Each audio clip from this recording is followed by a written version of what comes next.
the varieties of aggression and destructiveness, and their respective conditions.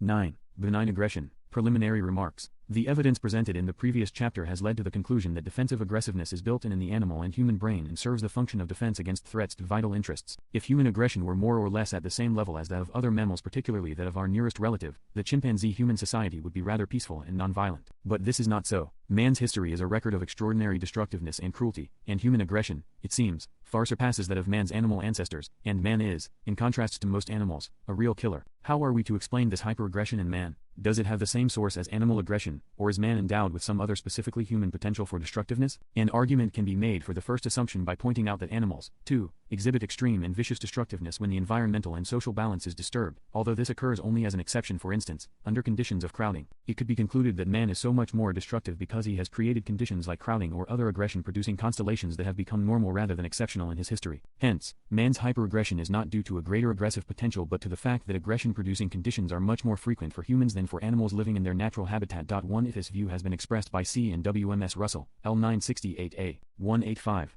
186. The varieties of aggression and destructiveness. This argument is valid as far as it goes. It is also important, because it leads to a critical analysis of man's condition in history. It suggests that man, during most of his history, has lived in a zoo and not in the wild.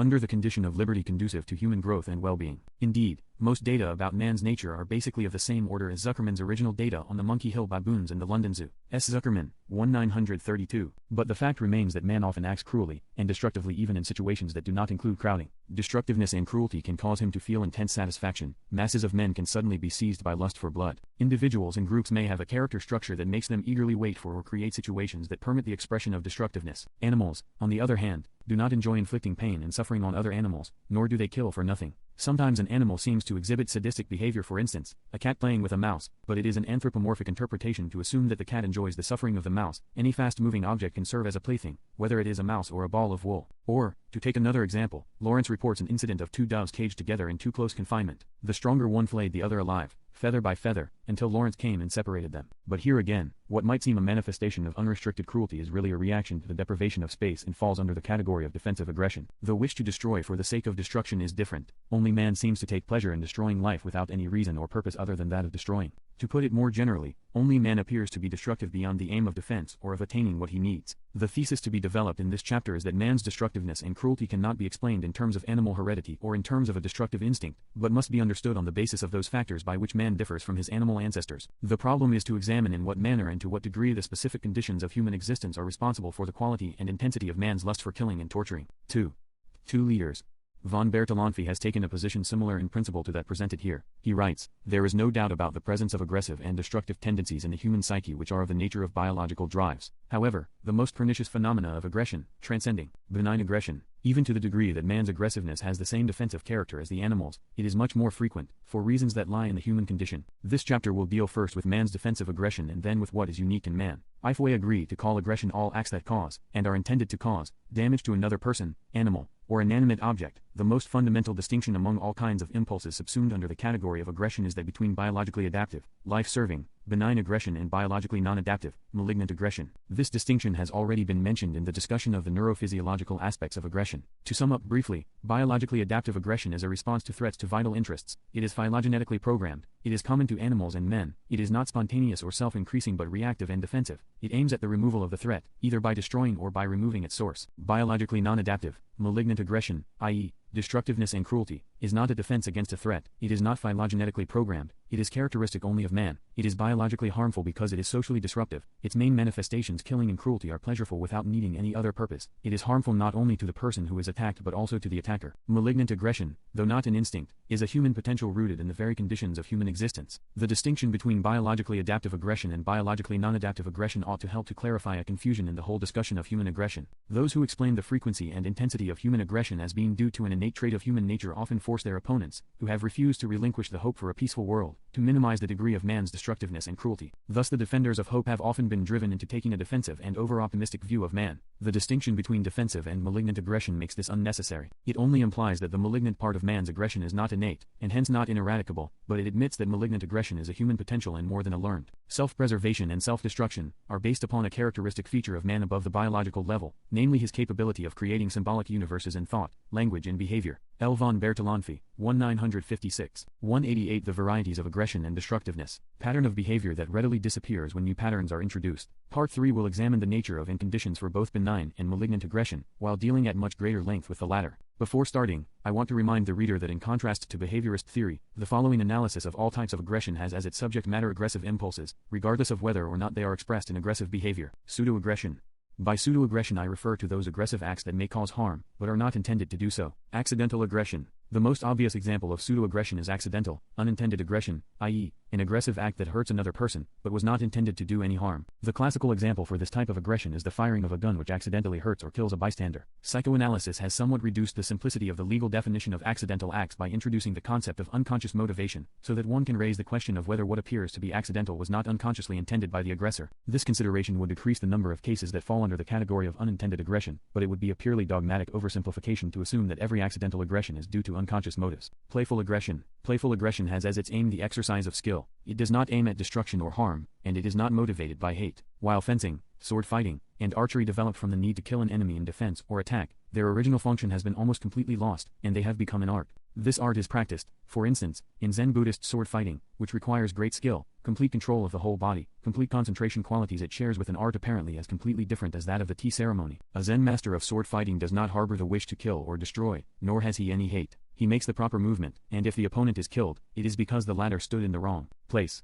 3. A classic psychoanalyst may argue that unconsciously the sword fighter is motivated by hate and a wish to destroy his opponent. This is his privilege, but he would show little grasp of the spirit of Zen Buddhism. The bow and arrow were also once weapons of attack and defense with an aim to destroy, but today the art of archery is a pure exercise in skill, as is shown so instructively in E. Harrigal's little book Zen in the Art o' Hiri, 1953. In Western culture we find the same phenomenon, that fencing and sword fighting have become a sport. Though these may not involve the spiritual aspects of Zen art, they also represent a kind of fighting without the intention to harm. Similarly, among primitive tribes we also frequently find fighting that seems to be largely a display of skill and only in a minor way an expression of destructiveness. Self-assertive aggression. By far the most important case of pseudo-aggression is that which is more or less equivalent to self-assertion. It is aggression in the literal sense of its root aggredi, from ad gradi. Gradus means step and ad, toward, which means to move, go, step, forward, just as regression, from regredi, means to move backward. Aggredi, or in the now obsolete English form to aggress, is an intransitive verb. One can aggress, i.e., move forward, but one cannot aggress somebody, in the sense that one can attack somebody. The word aggress must early have assumed the meaning of attack, since, in war, moving forward was usually the beginning of an attack. To be aggressive, in its original meaning of aggressing, can be defined as moving forward toward a goal without undue hesitation,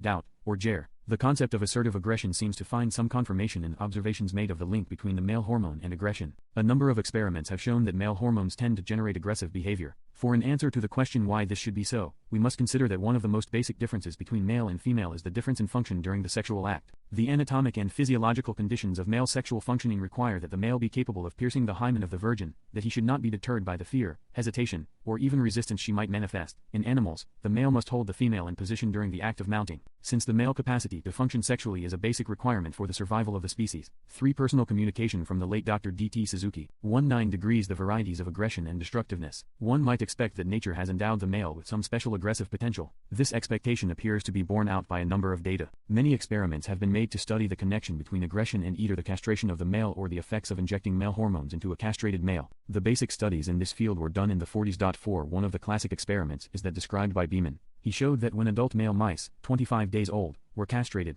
sometime after the operation they no longer fought as they did before castration, but instead behaved peacefully. However, if the same animals were then administered male hormones, they began fighting again, stopping once more when the male hormone was withdrawn. Benign could also demonstrate, however, that the mice did not stop fighting if they were not given a rest after the operation, but were conditioned to a continued daily routine of fighting. E. A. Benign, 1947. This indicates that the male hormone was a stimulation for fighting behavior, but not a condition without which it could not occur. Similar experiments have also been done with chimpanzees by G. Clark and H. G. Bird, 1946. The result was that the male hormone raised the level of aggressiveness, dominance, and the female hormone lowered it. Later experiments, for instance, those reported by E. B. Sig, confirm the older work of Benign and others. Sig comes to the conclusion, it may be stated that the precipitation of aggressive behavior in isolated mice is probably based on multihormonal imbalance lowering the threshold to the aggression eliciting trigger stimulus. The male gonadal hormones are critically involved in this response, whereas other endocrine changes, adrenocortical, adrenomedullary and thyroid, may be contributory and consequential.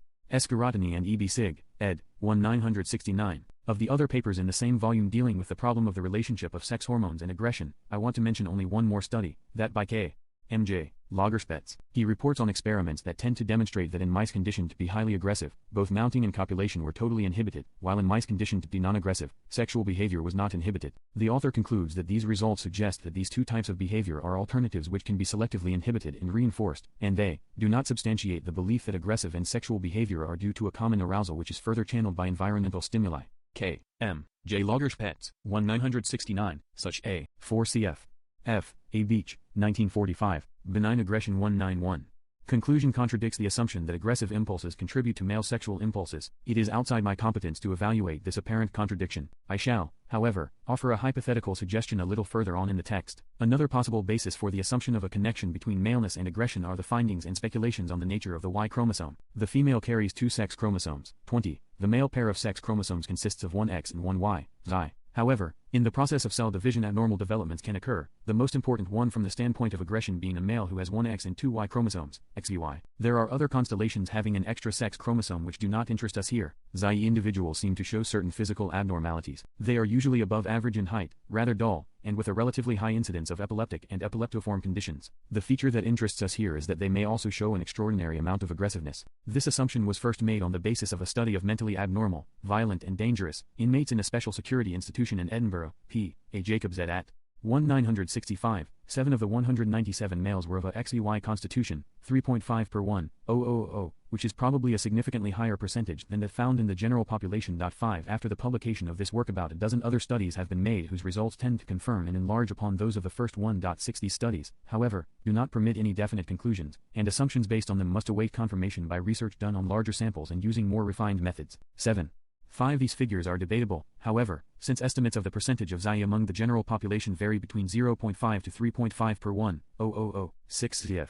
M. F. A. Montague, 1968, Ange, Nielsen, 1968, especially the literature quoted there. 7 The latest survey on this question arrives at the conclusion that the link between aggression and XY chromosomes is as yet unproven. The author writes, the preponderant opinion among the conference participants was that the behavioral aberrations implied or documented thus far do not indicate a direct cause and effect relationship with the XY chromosome constitution. Thus, it would not be possible to say at the present time that the XY complement is definitely or invariably associated with behavioral abnormalities. Moreover, the widespread publicity notwithstanding, individuals with the XY anomaly have not been found to be more aggressive than matched offenders with normal chromosome constitutions. In this respect, it appears that premature and incautious speculations may have led to XY persons being falsely 192 The varieties of aggression and destructiveness. Male aggression has usually been understood in the literature as not different from what is generally called aggression, that is, attacking behavior aimed at doing damage to another person. But if this were the nature of male aggression, it would be very puzzling from a biological standpoint. What could be the biological function of a hostile, damaging male attitude toward the female? It would be disruptive to the elementary bond of male-female relationship, and still more importantly from a biological standpoint, it would tend to damage the female, on whom rests the responsibility of bearing and rearing children. 8 While it is true that under certain constellations, especially those of patriarchal dominance and exploitation of women, a deep antagonism develops between the sexes, it would be inexplicable why such antagonism should be desirable from a biological standpoint and that it should have developed as a result of the evolutionary process. On the other hand, as I remarked before, it is biologically necessary for the male to have a capacity for moving forward and of overcoming obstacles. This, however, is not in itself a hostile or attacking behavior, it is self-assertive aggression. That male aggression is basically different from destructiveness or cruelty is confirmed by the fact that there is no evidence whatsoever that would lead to the assumption that women are less destructive or cruel than men. This view would seem also to explain some of the difficulties implied in the previously cited experiment by Lagerspetz, who found that mice showing a high degree of fighting behavior had no interest in copulation. KMJ Lagerspetz, 1969. If aggression in the sense in which it is generally used were part of male sexuality, or even stimulated it, we should expect the opposite result. The apparent contradiction between Lagerspetz's experiments and those of other authors seems to find a simple solution if we differentiate between hostile aggression and aggression in the sense of moving forward. The fighting mice, we can assume, are in a hostile, attacking mood that excludes sexual stimulation. On the other hand, the administration of male hormones in the other experiments does not generate hostility but the tendency to move forward and hence to reduce inhibitions of normal fighting behavior, stigmatized as unusually aggressive and violent compared to other offenders. S. A. Shaw, 1970. 8 Copulation between animals sometimes gives the impression of fierce aggression on the part of the male. Observations by trained observers indicate that reality does not correspond to the appearances, and that at least among mammals, the male does not cause the female any harm. Lagerspetz's thesis is borne out by observation of normal human behavior. People in a state of anger and hostility have little sexual appetite and sexual stimuli do not greatly affect them. I am speaking here of hostile angry, attacking tendencies, and not of sadism, which is, indeed, compatible and often blended with sexual impulses. In brief, anger, i.e., basically defensive aggression, weakens sexual interest. Sadistic and masochistic impulses, while not generated by sexual behavior, are compatible with it, or stimulating. Self-assertive aggression is not restricted to sexual behavior. It is a basic quality required in many life situations, such as in the behavior of a surgeon and of a mountain climber, and in most sports. It is also a quality necessary for the hunter. A successful salesman also needs this type of aggression, and this is expressed when one speaks of an aggressive salesman. In all these situations, successful performance is possible only when the person involved is endowed with unimpeded self-assertion, that is, if he can pursue his aim with determination and without being deterred by obstacles. Of course, this quality is also necessary in a person who attacks an enemy. A general lacking in aggressiveness in this sense will be a hesitant and poor officer. An attacking soldier who lacks it will easily retreat. But one must differentiate between aggression with the aim to damage and the self-assertive aggression that only facilitates the pursuit of a goal, whether it is to damage or to create. In animal experiments where the injection of male hormones renews or increases the fighting capacity of the animal, one has to distinguish carefully between two possible interpretations: 1, that the hormones generate rage and aggression, and 2, that they increase the self-assertion of the animal in pursuing its already existing hostile aims that were integrated by other sources. In reviewing the experiments on the influence of male hormones on aggression, my impression is that both interpretations are possible, but for biological reasons the second seems more likely. Further experiments focused on this difference will probably offer convincing evidence for the one or the other hypothesis. The connection between self-assertion, aggression, male hormones, and possibly Y chromosomes suggests the possibility that men may be equipped with more self-assertive aggression than women and make better generals, surgeons, or hunters, while women may be more protective and caring and make better physicians and teachers. No conclusion can be drawn, of course, from the behavior of women today, since it is largely the result of the existing patriarchal order. Furthermore, the whole question would have a purely statistical and not an individual significance. Many men lack self-assertive aggressiveness. 194 The varieties of aggression and destructiveness. And many women perform excellently those tasks that require it. Obviously, there is not a simple relationship between maleness and the self-assertive aggressiveness, but a highly complex one about whose details we know almost nothing. This is no surprise to the geneticist who knows that a genetic disposition can be translated into a certain type of behavior, but can be understood only in terms of its interconnection with other genetic dispositions and with the total life situation into which a person is born and has to live. It must furthermore be considered that self-assertive aggression is a necessary quality for survival and not only for the performance of the particular activities mentioned above. Hence it is a biologically reasonable assumption that all human beings are endowed with it, and not only men. Whether the specific male aggression affects only sexual behavior or, on the other hand, whether the phenomenon of the inherent bisexuality of men and women takes sufficient care of female assertive aggression must remain idle speculation until a great many more empirical data on the influence of male hormones and chromosomes are available. There is, however, one important fact that has been pretty well established clinically. The person with an unimpeded self-assertive aggression tends, in general, to be less hostile in a defensive sense than the person whose self-assertion is defective. This holds true both for defensive aggression and for malignant aggression like sadism. The reasons for this are easy to see. As to the first, defensive aggression is a response to a threat. The person with unimpeded self-assertive aggression feels less easily threatened and, hence, is less readily in a position of having to react with aggression. The sadistic person is sadistic because he is suffering from an impotence of the heart, from the incapacity to move the other, to make him respond, to make oneself a loved person. He compensates for that impotence with a passion to have power over others. Since self-assertive aggression enhances the person's capacity for achieving his aims, its possession greatly diminishes the need for sadistic control. Point 9. As a final observation on self-assertive aggression, I would indicate that the degree to which it is developed in a given person is of great significance for his whole character structure and for certain forms of neurotic symptoms. The shy or inhibited person, as well as the one with compulsive obsessional tendencies, suffers from an impediment of this type of aggression. The therapeutic task is, first, to help the person to become aware of this impediment, then, to understand how it developed, and most importantly, to understand by what other factors in his GEF.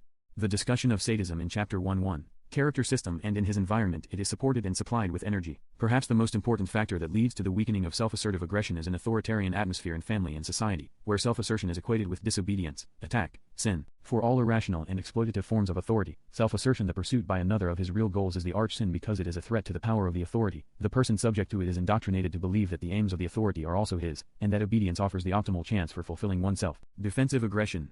Difference between animals and man. Defensive aggression is biologically adaptive, for reasons already mentioned in the discussions of the neurophysiological basis of aggression. To repeat them briefly, the brain of animals is phylogenetically programmed to mobilize attack or right impulses when vital interests of the animal are threatened, such as food, space, the young, access to females. Basically, the aim is to remove the danger. This can be done, and more often than not is done, by right, or if right is not possible, by fighting or assuming effective threatening postures. The aim of defensive aggression is not lust for destruction, but the preservation of life. Once the aim has been attained, the aggression and its emotional equivalents disappear. Man, too, is phylogenetically programmed to react with attack or right if his vital interests are threatened. Even though this innate tendency operates less rigidly in man than in lower mammals, there is no lack of evidence that man tends to be motivated by his phylogenetically prepared tendency for defensive aggression when his life, health, freedom, or property, in those societies where private property exists and is highly valued, are threatened. To be sure, this reaction can be overcome by moral or religious convictions and training, but it is in practice the reaction of most individuals and groups. In fact, defensive aggression accounts perhaps for most of man's aggressive impulses. It could be said that the neural equipment for defensive aggression is identical in animals and man. This statement is correct, however, only in a limited sense. This is mainly because these aggression-integrating areas are part of the whole brain, and because the human brain with its large neocortex and its vastly greater number of neural connections is different from the animal brain. 196 The varieties of aggression and destructiveness. But even though the neurophysiological basis for defensive aggression is not identical with that of the animal, it is similar enough to permit the statement that the same neurophysiological equipment leads to an incidence of defensive aggression many times greater in man than in the animal. The reason for this phenomenon lies in specific conditions of human existence. They are, mainly, the following. 1. The animal perceives as a threat only clear and present danger. To be sure, its instinctive equipment and its individually acquired and genetically inherited memories induce the awareness of dangers and threats often more accurately than they are perceived by man. But man, being endowed with a capacity for foresight and imagination, reacts not only to present dangers and threats or to memories of dangers and threats but to the dangers and threats he can imagine as possibly happening in the future. He may conclude, for instance, that because his tribe is richer than a neighboring tribe that is well trained in warfare, the other will attack his own sometime from now. Or he may reason that a neighbor whom he has harmed will take revenge when the time is favorable. In the political field, the calculation of future threats is one of the central preoccupations of politicians and generals. If an individual or a group feels threatened, the mechanism of defensive aggression is mobilized even though the threat is not immediate. Hence, man's capacity to foresee future threats enhances the frequency of his aggressive reactions. 2.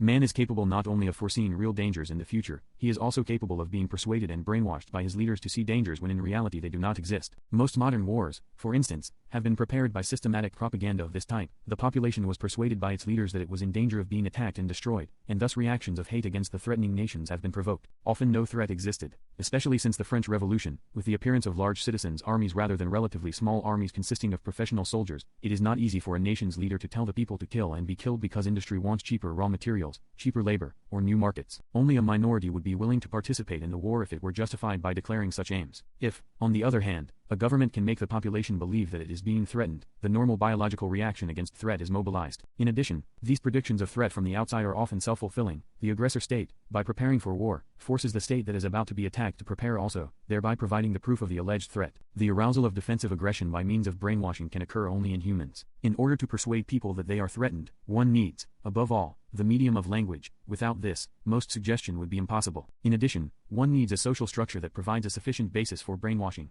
It is hard to imagine, for example, that this kind of suggestion would work among the Mbutu, the African pygmy hunters living contentedly in the forest and having no permanent authorities. In their society there is no man with sufficient power to make the incredible credible. On the other hand, in a society that has figures carrying great authority such as sorcerers or political and religious leaders, the basis for such suggestion is present. By and large, the power of suggestion exercised by a ruling group is in proportion to the group's power over the ruled and or the capacity of the rulers to use an elaborate ideological system to reduce the faculty of critical and independent thinking. A third specifically human condition of existence contributes to a further increase of human defensive aggressiveness compared with animal aggressiveness. Man, like the animal, defends himself against threat to his vital interests, but the range of man's vital interests is much wider than that of the animal. Man must survive not only physically but also psychically. He needs to maintain a certain psychic equilibrium lest he lose the capacity to function. For man, everything necessary for the maintenance of his psychic equilibrium is of the same vital interest as that which serves his physical equilibrium. First of all, man has a vital interest in retaining his frame of orientation. His capacity to act depends on it, and in the last analysis, his sense of identity. If others threaten him with ideas that question his own frame of orientation, he will react to these ideas as to a vital threat. He may rationalize this reaction in many ways. He will say that the new ideas are inherently immoral, uncivilized, crazy, or whatever else he can think of to express his repugnance, but this antagonism is in fact aroused because he feels threatened. Man needs not only a frame of orientation but also objects of devotion, which become a vital necessity for his emotional equilibrium. Whatever they are, values, ideals, ancestors, father, mother, the soil, country, class, religion, and hundreds of other phenomena, they are perceived as sacred. Even customs can become sacred because they symbolize the existing values. Lo, the individual or the group reacts. It is characteristic for this phenomenon that the Greek word ethos, meaning, literally, behavior, has assumed the meaning of the ethical, just as norm, originally the word for a carpenter's tool, was used in the double sense of what is normal and what is normative. J98 The varieties of aggression and destructiveness. To an attack against the sacred with the same rage and aggressiveness as to an attack against life. What has been said about reactions to threats to vital interests can be expressed also in a different and more generalized way by stating that fright tends to mobilize either aggression or the tendency to flight. The latter is often the case when a person still has a way out that saves a modicum of face, but if he is driven into a corner and no possibility of evasion is left, the aggressive reaction is more likely to occur. One factor, however, must not be overlooked. The flight reaction depends on the interaction of two factors. The first is the magnitude of the realistic threat, the second is the degree of physical and psychical strength and self-confidence of the threatened person. On the one end of the continuum will be events which will frighten virtually everybody. On the other, there will be such a sense of helplessness and impotence that almost everything will frighten the anxious person. Hence fright is as much conditioned by real threats as it is by an inner environment that generates it even with little outside stimulation. Fright, like pain, is a most uncomfortable feeling, and man will do almost anything to get rid of it. There are many ways to get rid of fright and anxiety, such as the use of drugs, sexual arousal, sleep, and the company of others. One of the most effective ways of getting rid of anxiety is to become aggressive. When a person can get out of the passive state of fright and begin to attack, the painful nature of fright disappears. 11. Aggression and freedom. Among all the threats to man's vital interests, the threat to his freedom is of extraordinary importance, individually and socially. In contrast to the widely held opinion that this desire for freedom is a product of culture and more specifically of learning conditioning, there is ample evidence to suggest that the desire for freedom is a biological reaction of the human organism. One phenomenon that supports this view is that throughout history nations and classes have fought their oppressors if there was any possibility of victory, and often even if there was none. The history of mankind is, indeed, a history of the fight for freedom, a history of revolutions, from the War of Liberation of the Hebrews against the Egyptians. 3. I am indebted to Dr. Juan de Dios Hernandez for his stimulating suggestions on the neurophysiological level, which I omit here as they would require a lengthy technical discussion. The national uprisings against the Roman Empire, the German peasant rebellions in the 16th century, to the American, French, German, Russian, Chinese, Algerian, and Vietnamese revolutions. 12 leaders have all too frequently used the slogan that they are leading their people in a battle for freedom, when in reality their aim has been to enslave them. That no promise appeals more powerfully to the heart of man is evidenced by the phenomenon that even those leaders who want to suppress freedom find it necessary to promise it. Another reason for assuming there is an inherent impulse in man to fight for freedom lies in the fact that freedom is the condition for the full growth of a person, for his mental health and his well-being. Its absence cripples man and is unhealthy. Freedom does not imply lack of constraint, since any growth occurs only within a structure, and any structure requires constraint. H. von Forster, 1970. What matters is whether the constraint functions primarily for the sake of another person or institution, or whether it is autonomous, i.e., that it results from the necessities of growth inherent in the structure of the person. As a condition for the unstunted development of the human organism, freedom is a vital biological interest of man. 13. In threats to his freedom arouse defensive aggression as do all other threats to vital interests. Is it surprising then that aggression and violence continue to be generated in a world in which the majority are deprived of freedom? 12. The revolutions that have occurred in history must not obscure the fact that infants and children also make revolutions, but since they are powerless, they have to use their own methods, those of guerrilla warfare, as it were. They fight against suppression of their freedom by various individual methods, such as stubborn negativism, refusal to eat, refusal to be toilet trained, bedwetting, up and on to the more drastic methods of autistic withdrawal and pseudo-mental debility. The adults behave like any elite whose power is challenged. They use physical force, often blended with bribery, to protect their position. As a result, most children surrender and prefer submission to constant torment. No mercy is shown in this war until victory is achieved, and our hospitals are filled with its casualties. Nevertheless, it is a remarkable fact that all human beings, the children of the powerful as well as those of the powerless, share the common experience of once having been powerless and of having fought for their freedom. That is why one may assume that every human being aside from his biological equipment has acquired in his childhood a revolutionary potential that, though dormant for a long time, might be mobilized under special circumstances. 13. Not only of man. The deteriorating effect on the animal of life in the zoo has been mentioned before and seems to outweigh the contrary views of even as great an authority as Heidegger. H. Heidegger, 1942. Especially the people in the so-called underdeveloped countries, those in power, i.e., the whites, would perhaps be less surprised and indignant if they were not accustomed to considering the yellows, the bro, WNS and the blacks as non-persons and, hence, not expected to react humanly. 14. But there is an additional reason for this blindness. Even the whites, powerful as they are, have surrendered their freedom because their own system has forced them to do so, although in a less drastic and overt way. Perhaps they hate those who fight for it today all the more because they are reminded of their own surrender. The fact that genuine revolutionary aggression, like all aggression generated by the impulse to defend one's life, freedom or dignity, is biologically rational and part of normal human functioning must not deceive one into forgetting that destruction of life always remains destruction, even when it is biologically justified. It is a matter of one's religious, moral, or political principles whether one believes that it is humanly justified or not. But whatever one's principles in this respect are, it is important to be aware how easily purely defensive aggression is blended with non-defensive destructiveness and with the sadistic wish to reverse the situation by controlling others instead of being controlled. If and when this happens, revolutionary aggression is vitiated and tends to renew the conditions it was seeking to abolish. Aggression and narcissism. 1.5. In addition to the factors already discussed, one of the most important sources of defensive aggression is the wounding of narcissism. The concept of narcissism was formulated by Freud in terms of his libido theory. Since the schizophrenic patient does not seem to have any libidinous relationship to objects, either in reality or in fantasy, Freud was led to the question, what has happened to the libido which has been withdrawn from external objects in schizophrenia? His answer was, the libido that has been withdrawn from the external world has been directed to the ego and thus gives rise to an attitude which may be called narcissism. In addition, Freud assumed that the original state, 14 skin color has this facl only if it is combined with powerlessness. The Japanese have become persons since they acquired power at the beginning of this century. The image of the Chinese changed for the same reason only a few years ago. The possession of advanced technology has become the criterion of being human. 15. For a more detailed discussion of narcissism, see Erich Fromm, 1964, Benign Aggression 201. Of man in early infancy was narcissism, primary narcissism, in which there were not yet any relationships to the outside world. In the course of normal development the child increased his libidinal relationships to the outside world in scope and intensity, but under special circumstances, the most drastic one being insanity, the libido is withdrawn from objects and directed back to the ego, secondary narcissism. Even in the case of normal development, however, a human being remains to some extent narcissistic throughout his life. S. Freud, 1914. In spite of this statement, the concept of narcissism has not played the important role it deserves in the clinical investigations of psychoanalysts. It has been mainly applied to early infancy and to psychoses, 16, but its far-reaching importance lies precisely in its role for the normal, or the so-called neurotic personality. This role can be fully understood only if narcissism is freed from the restricting frame of reference of the libido theory. Narcissism can then be described as a state of experience in which only the person himself, his body, his needs, his feelings, his thoughts, his property, everything and everybody pertaining to him are experienced as fully real, while everybody and everything that does not form part of the person or is not an object of his needs is not interesting, is not fully real, is perceived only by intellectual recognition, while effectively without weight and color. A person, to the extent to which he is narcissistic, has a double standard of perception. Only he himself and what pertains to him has significance, while the rest of the world is more or less weightless or colorless, and because of this double standard the narcissistic person shows severe defects in judgment and lacks the capacity for objectivity. L7.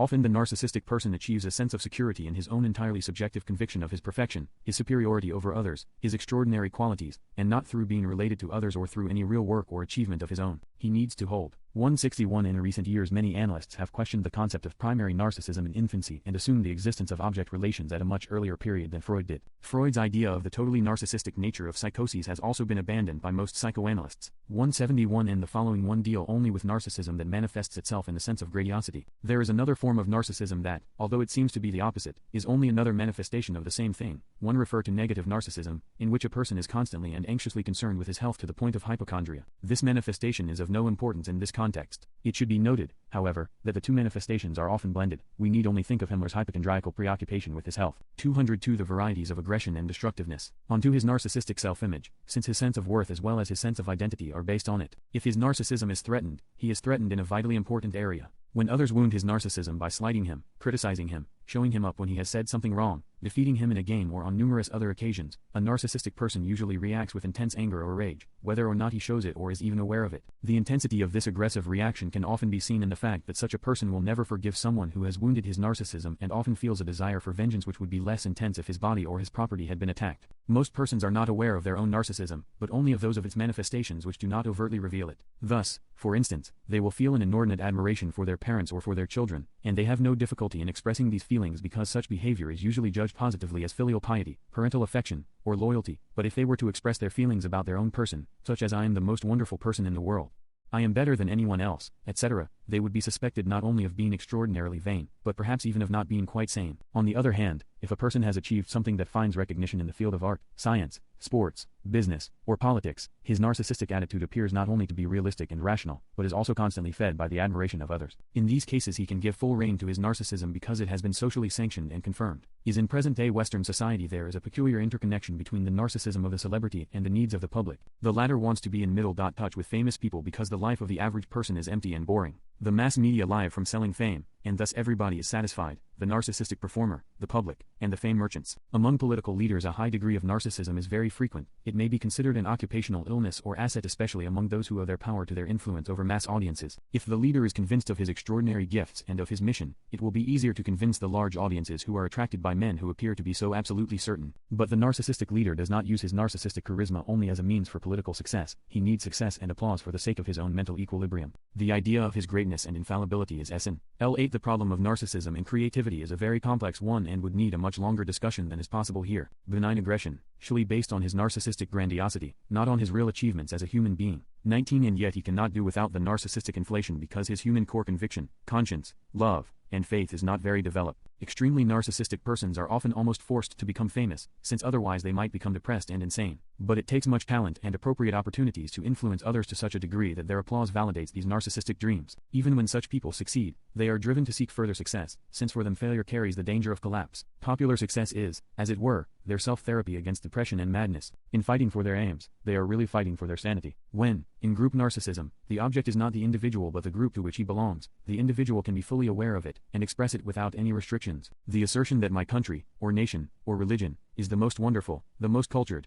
the most powerful, the most peace-loving, etc., does not sound crazy at all. On the contrary, it sounds like the expression of patriotism, faith, and loyalty. It also appears to be a realistic and rational value judgment because it is shared by many members of the same group. This consensus succeeds in transforming the fantasy into reality, since for most people reality is constituted by general consensus and not based on reason or critical examination. 2019 That does not mean that he is nothing but bluff. This is true frequently enough, but not always. Woodrow Wilson, Franklin D. Roosevelt, and Winston Churchill, for instance, were very narcissistic persons, yet they did not lack in important political achievements. But these achievements were not such as to justify their feeling of self-assurance and unquestionable rightness often manifested in arrogance. At the same time, their narcissism was limited in comparison with that of a man like Hitler. That explains why Churchill did not suffer from severe mental consequences when he lost the 1948 election, and I assume the same would have been the case with Roosevelt if he had experienced defeat, although the fact must not be ignored that even after political defeat they would have retained a great number of admirers. Wilson's case may be somewhat different. It would be a subject for study whether his political defeat did not create serious psychic problems that interacted with his physical illness. With Hitler and Stalin the case seems to be clear. Hitler preferred to die rather than to face defeat. Stalin showed signs of a psychic crisis during the first weeks after the German attack in 1941, and it seems likely that he suffered from paranoid tendencies in the last years of his life after he had created so many enemies that he may have sensed he was no longer the beloved father of his subjects. 2 degrees Sometimes the consensus even of a small group suffices to create reality. In the most extreme cases even the consensus of 2, folia do. 204 The varieties of aggression and destructiveness. Group narcissism has important functions. In the first place, it furthers the solidarity and cohesion of the group, and makes manipulation easier by appealing to narcissistic prejudices. Secondly, it is extremely important as an element giving satisfaction to the members of the group and particularly to those who have few other reasons to feel proud and worthwhile. Even if one is the most miserable, the poorest, the least respected member of a group, there is compensation for one's miserable condition in feeling I am a part of the most wonderful group in the world. I, who in reality am a worm, become a giant through belonging to the group. Consequently, the degree of group narcissism is commensurate with the lack of real satisfaction in life. Those social classes which enjoy life more or less fanaticism is a characteristic quality of group narcissism, than those which, like the lower middle classes, suffer from scarcity in all material and cultural areas and lead a life of unmitigated boredom. At the same time, fostering group narcissism is very inexpensive from the standpoint of the social budget. In fact, it costs practically nothing compared with the social expense required to raise the standard of living. Society has only to pay ideologists who formulate the slogans that generate social narcissism. Indeed, many social functionaries, like school teachers, journalists, ministers, and professors, participate even without being paid, at least with money. They receive their reward from feeling proud and satisfied to be serving such a worthy cause and through enhanced prestige and promotion. Those whose narcissism refers to their group rather than to themselves as individuals are as sensitive as the individual narcissist, and they react with rage to any wound, real or imaginary, inflicted upon their group. If anything, they react more intensely and certainly more consciously. An individual, unless he is mentally very sick, may have at least some doubts about his personal narcissistic image. The member of the group has none, since his narcissism is shared by the majority. In case of conflict between groups that challenge each other's collective narcissism, this very challenge arouses intense hostility in each of them. The narcissistic image of one's own group is raised to its highest point, while the devaluation of the opposing group sinks to the lowest. One's own group becomes a defender of human dignity, decency, morality, and right. Devilish qualities are ascribed to the other group. It is treacherous, ruthless, cruel, and basically inhuman. The violation of one of the symbols of group narcissism, such as the flag, or the person of the emperor, the president, or an ambassador, is reacted to with such intense fury and aggression by the people that they are even willing to support their leaders in a policy of war. Benign aggression. 205. Group narcissism is one of the most important sources of human aggression, and yet this, like all other forms of defensive aggression, is a reaction to an attack on vital interests. It differs from other forms of defensive aggression in that intense narcissism in itself is a semi-pathological phenomenon. In considering the causes and the function of bloody and cruel mass massacres as they occurred between Hindus and Muslims at the time of the partition of India or recently between Bengali Muslims and their Pakistani rulers, group narcissism certainly plays a considerable role. This is not surprising if we appreciate the fact that we are dealing here with virtually the poorest and most miserable populations anywhere in the world. But certainly certainly narcissism is not the only cause of these phenomena, whose other aspects will be discussed later. Aggression and resistance. Another important source of defensive aggression is aggression as a reaction to any attempt to bring repressed strivings and fantasies into awareness. This type of reaction is one of the aspects of what Freud called resistance, and it has been explored systematically by the psychoanalytic method. Freud found that if the analyst touched on repressed material, the patient would resist his therapeutic approach. This is not a matter of conscious unwillingness on the part of the patient or of dishonesty or of secretiveness. He is defending himself against the discovery of the unconscious material without being aware either of the material or of his resistance. There are many reasons why a person may repress certain strivings, often throughout his life. He might be afraid of being punished, of not being loved, or of being humiliated if his repressed impulses were known to others, or to himself, insofar as self-respect and self-love are concerned. Psychoanalytic therapy has shown the many different reactions resistance can generate. The patient can turn away from the sensitive topic and talk about something else. He can feel sleepy and tired. He can find a reason not to come to the interview, or he can become very angry against the analyst and find some reason to quit the analysis. Here is a brief example. A writer I was analyzing, who was proud of his lack of opportunism, told me during a session that he had changed a manuscript because he thought by this change he would make a better case for his message. He thought he had made the right decision and was surprised that afterwards he felt somewhat depressed and had a headache. I suggested that his real motive probably was that he expected the changed version to be more popular and to result in more fame and money for him than the original one. Furthermore, that his depressed mood and his headache probably had something to do with this act of self-betrayal. I had hardly finished saying this when he jumped up shouting at me with intense rage that I was a sadist, that I enjoyed spoiling his anticipated pleasure, an envious man begrudging his future success, an ignorant man who knew nothing about his field of writing, and many more invectives. It must be noted that the patient was normally a very courteous man who, both before and after this outburst, treated me with respect. He could hardly have done more to confirm my interpretation. The mention of his unconscious motivation was to him a threat to his self-image and to his sense of identity. He reacted to this threat with intense aggression, as if it were a threat to his body or his property. The aggression in such cases has one aim: to destroy the witness who has the evidence. In psychoanalytic therapy, one can observe with great regularity that resistance is being built up when repressed material is touched. But we are by no means restricted to the psychoanalytic situation in order to observe this phenomenon.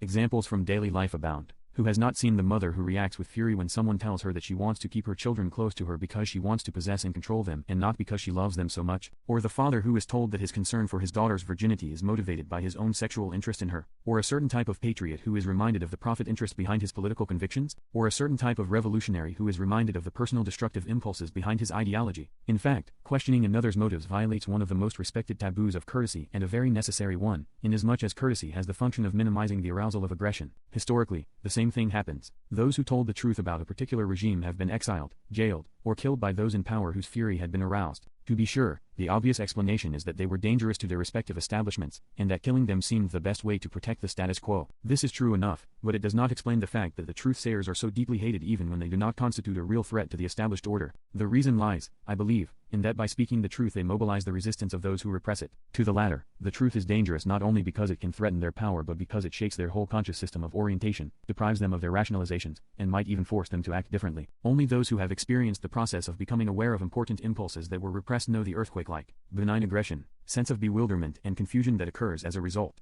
Not all people are willing to risk this adventure, least of all those who profit, at least for the moment, from being blind. Conjonist aggression. Conformist aggression comprises various acts of aggression that are performed not because the aggressor is driven by the desire to destroy, but because he is told to do so and considers it his duty to obey orders. In all hierarchically structured societies, obedience is perhaps the most deeply ingrained trait. Obedience is equated with virtue, disobedience with sin. To be disobedient is the arch crime from which all other crimes follow. Abraham was willing to kill his son out of obedience. Antigone is killed by Creon for her disobedience to the laws of the state. Armies, especially, cultivate obedience, since their very essence is built on an absolute Rex-like acceptance of commands that precludes any questioning. The soldier who kills and maims, the bomber pilot who destroys thousands of lives in one moment, are not necessarily driven by a destructive or cruel impulse, but by the principle of unquestioning obedience. Conformist aggression is sufficiently widespread to deserve serious attention. From the behavior of boys in a juvenile gang to that of soldiers in an army, many destructive acts are committed in order not to appear yellow, and out of obedience to orders. It is these motivations, and not human destructiveness, that are at the root of this type of aggressive behavior, which is often wrongly interpreted as indicating the power of innate aggressive impulses. Conformist aggression might as well have been classified as pseudo-aggression. The reason for not doing so is that obedience as a consequence of the need to conform will in many cases mobilize aggressive impulses that otherwise might not have become manifest.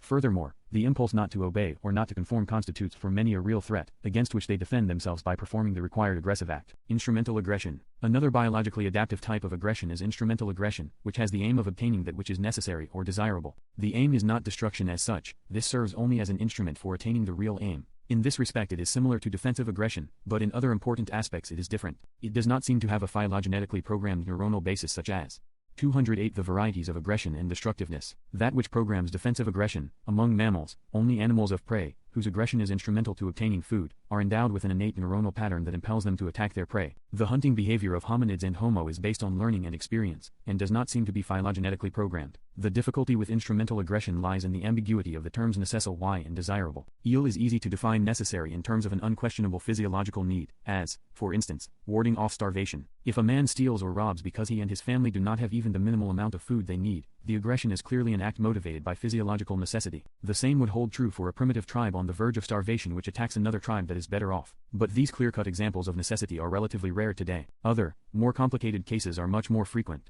The leaders of a nation realize that their economic situation will be seriously endangered in the long run unless they can conquer territory having the raw materials they need, or unless they defeat a competing nation. Although frequently such reasons are merely an ideological cover for the desire for increasing power or the personal ambition of the leaders, there are wars which do respond to a historical necessity, at least in a broad, relative sense. But what is desirable? In a narrow sense of the word one could answer, the desirable is while is necessary. In this instance desirable is based on the objective situation. More frequently, however, desirable is defined as which is desired. If we use the term in this sense, the problem of instrumental aggression assumes another aspect, and in fact the most important one in the motivation of aggression. The truth is that people desire not only what is necessary in order to survive, not only that which provides the material basis for a good life. Most people in zero-er culture and in similar periods of history are greedy for more food, drink, sex, possessions, power, and fame. Their greed may refer more to one than to another of these objects. What all people have in common is that they are insatiable and hence never satisfied. Greed is one of the strongest non-instinctive passions in man, and it is clearly a symptom of psychical dysfunctioning, of inner emptiness and a lack of a center within oneself. It is a pathological manifestation of the failure to develop fully, as well as one of the fundamental sins in Buddhist, Jewish, and Christian ethics. A few examples will illustrate the pathological character of greed. It is well known that overeating, which is one form of greed, is frequently caused by states of depression, or that compulsive buying is one attempt to escape from a depressed mood. The act of eating or buying is a symbolic act of filling the inner void and, thus, overcoming the depressed feeling for the moment.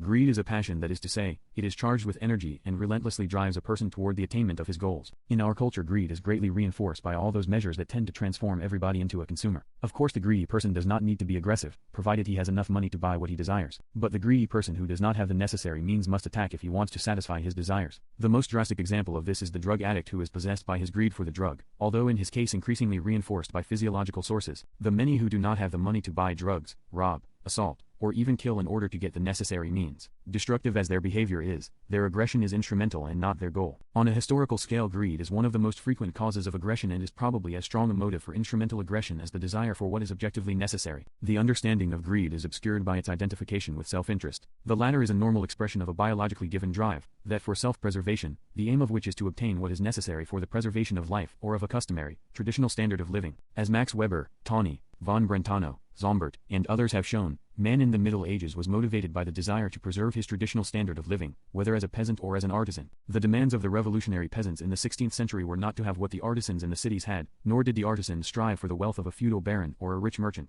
Even as late as the 18th century we find laws that forbid a merchant to try to take customers away from a competitor by making his own store look more attractive or by praising his wares to the disadvantage of those of another merchant. Only with the full development of capitalism as earlier, incomparable societies like that of the Roman Empire did greed become a key motive for an ever-increasing number of citizens. However, greed, perhaps because of a still lingering religious tradition, is a motive to which hardly anyone dares to confess. The dilemma was solved by rationalizing greed as self-interest. The logic went, self-interest is a biologically given striving anchored in human nature, self-interest equals greed, ergo, greed is rooted in human nature and not a character-conditioned human passion. K.D.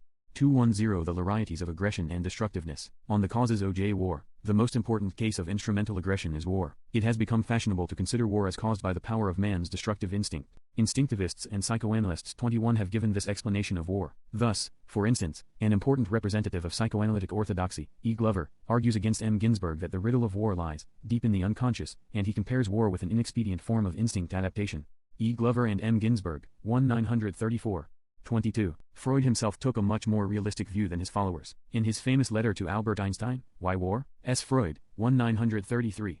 He did not take the position that war was caused by human destructiveness, but saw its cause in realistic conflicts between groups which always have been solved by violence, since there was no international enforceable law according to which as in civil law the conflicts could have been solved peacefully. He attributed only an auxiliary role to the factor of human destructiveness, as facilitating the readiness of people to go to war once the government has decided to wage war. The thesis that war is caused by innate human destructiveness is plainly absurd for anyone who has even the slightest knowledge of. 21 C.A. Strachey, 1957, see also E.F.M. Durbin and J. Bowlby, 1939, who, in contrast, reason with great skill that peaceful cooperation is as natural and fundamental a tendency in human relations as fighting, yet consider war essentially a psychological problem. And at the time of revising this part of the manuscript, reports from the 27th Congress of the International Psychoanalytic Association, 1971, held in Vienna, seem to indicate a change in attitude in the matter of war. Dr. A. Mitscherlich said that all of our theories are going to be carried away by history unless psychoanalysis is applied to social problems, and furthermore, I fear that nobody is going to take us very seriously if we continue to suggest that war comes about because fathers hate their sons and want to kill them, that war is filicide.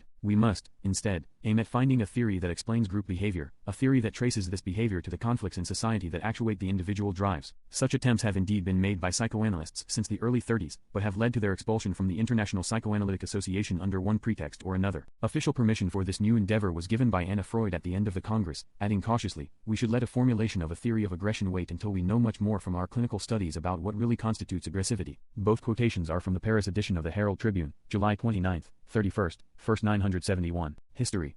The Babylonians, the Greeks, 23 up to the statesmen of our time, have planned war for what they thought were very realistic reasons and weighed the pros and cons very thoroughly, even though, naturally, their calculations were often erroneous. Their motives were manifold: land for cultivation, riches, slaves, raw materials, markets, expansion and defense. Under special circumstances, a wish for revenge, or in a small tribe the passion for destruction, has been among the factors that motivated wars, but such cases are atypical. This view that war is caused by man's aggression is not only unrealistic but harmful. It detracts attention from the real causes and thus weakens the opposition to them. The thesis about the innate tendency for war is not only repudiated by the historical record but also, and very importantly, by the history of primitive warfare. We have shown earlier in the context of aggression among primitive peoples that they, particularly the hunters and food gatherers, are the least warlike, and that their fighting is characterized by its relative lack of destructiveness and bloodthirstiness. We have furthermore seen that with the growth of civilization the frequency and bloodiness of wars have increased. If war were caused by innate destructive impulses, the reverse would have to be true. The humanitarian tendencies in the 18th, 19th, and 20th centuries brought about reductions of destructiveness and cruelty in war which were codified and respected, up to and including the First World War and various international treaties. From this progressive perspective it seemed that civilized man is less aggressive than primitive man, and the still existing occurrence of war was explained as caused by stubbornness of the aggressive instincts, which refused to give in to the beneficial influence of civilization.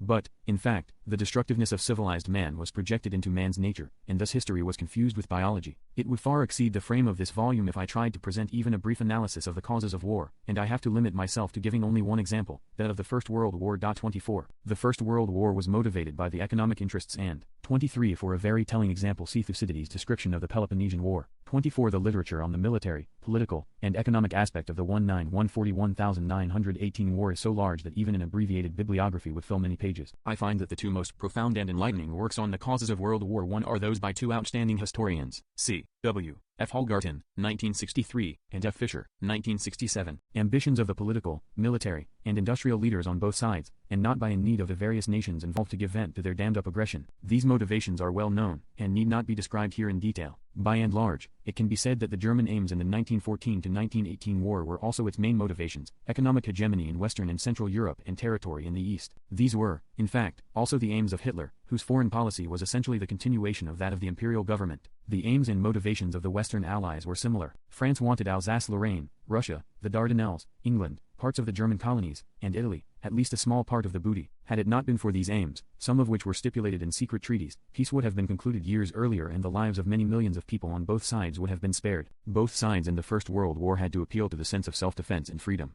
The Germans claimed they were encircled and threatened, and furthermore, that they were fighting for freedom by fighting the Tsar. Their enemies claimed that they were threatened by the aggressive militarism of the German Junkers, and they were fighting for freedom by fighting the Kaiser. To think that this war owed its origin to the wish of the French, the German, the British, and the Russian populations to discharge their aggressiveness is untrue and serves only one function, that of detracting attention from those persons and social conditions responsible for one of the greatest slaughters in history. As far as enthusiasm for this war was concerned, one must distinguish between the initial enthusiasm and the motivations of the respective populations to continue fighting. As far as the German side is concerned, one must differentiate two groups in the population. The small group of nationalists, a small minority of the people as a whole, were clamoring for a war of conquest many years before 1914. They consisted mainly of high school teachers, a few university professors, journalists, and politicians, supported by some leaders of the German Navy and by some sectors of heavy industry. Their psychical motivation might be described as a mixture of group narcissism, instrumental aggression, and the wish to make a career and to gain power within and through this nationalistic movement. The vast majority of the population showed a good deal of enthusiasm only shortly before and after the outbreak of the war. Here, too, One finds significant differences in reactions among the various social classes. For instance, the intellectuals and the students behaved with more enthusiasm than the working class. An interesting datum which throws some light on this question is that the leader of the German government, the Reichschancellor von Beth, Benign Aggression 213.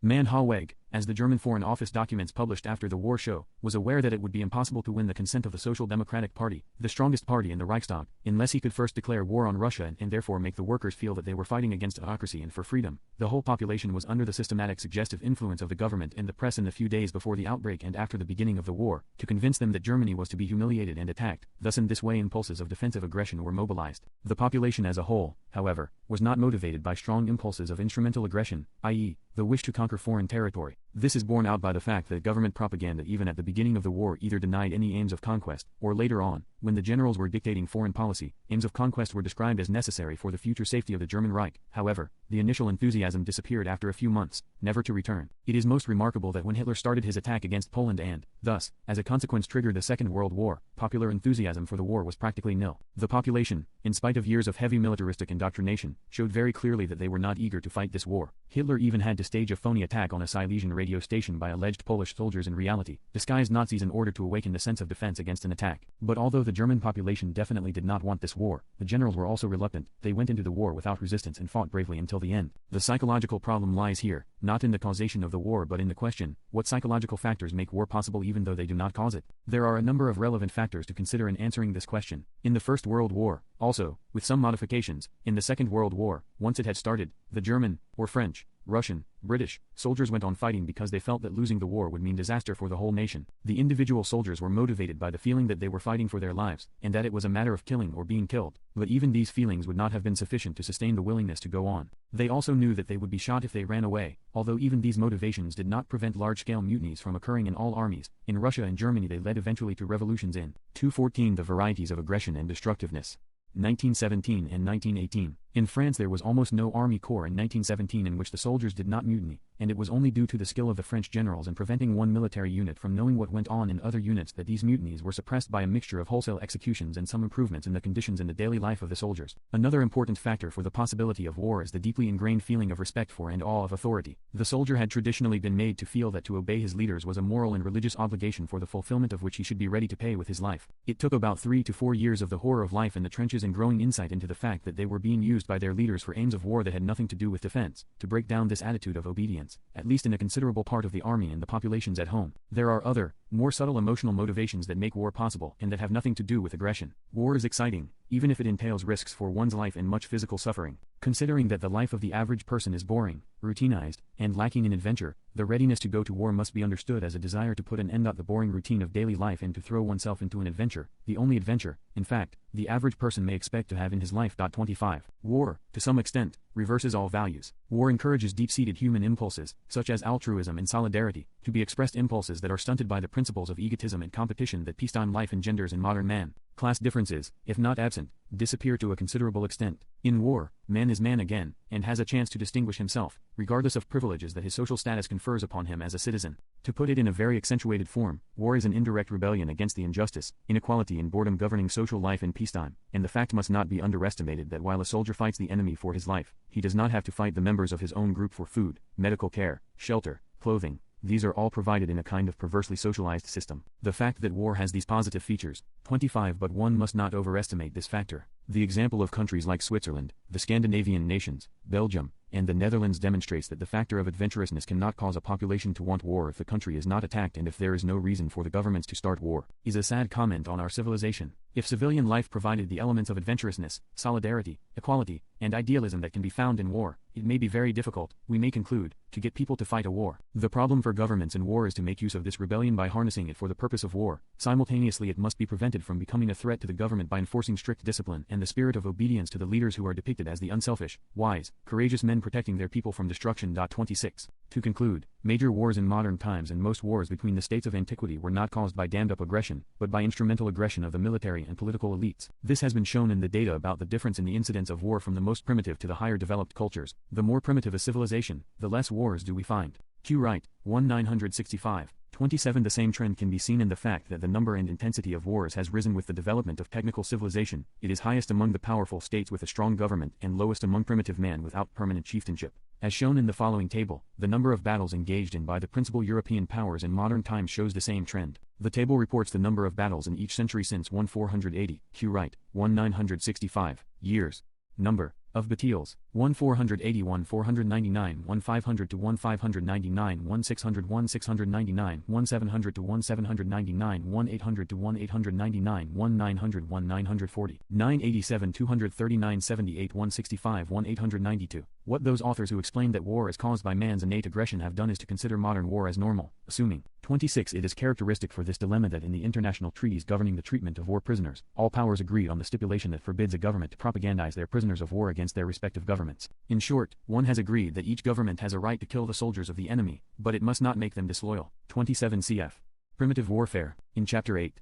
That it must be caused by man's destructive nature. They have tried to find the confirmation for this assumption in the data on animals and on our prehistoric ancestors, which have had to be distorted in order to serve this purpose. This position resulted from the unshakable conviction of the superiority of present-day civilization over pre-technical cultures. The logic was, if civilized man is plagued by so many wars and so much destructiveness, how much worse must primitive man have been, who is far behind in the development toward progress? Since destructiveness must not be blamed on our civilization, it must be explained as the result of our instincts, but the facts speak otherwise.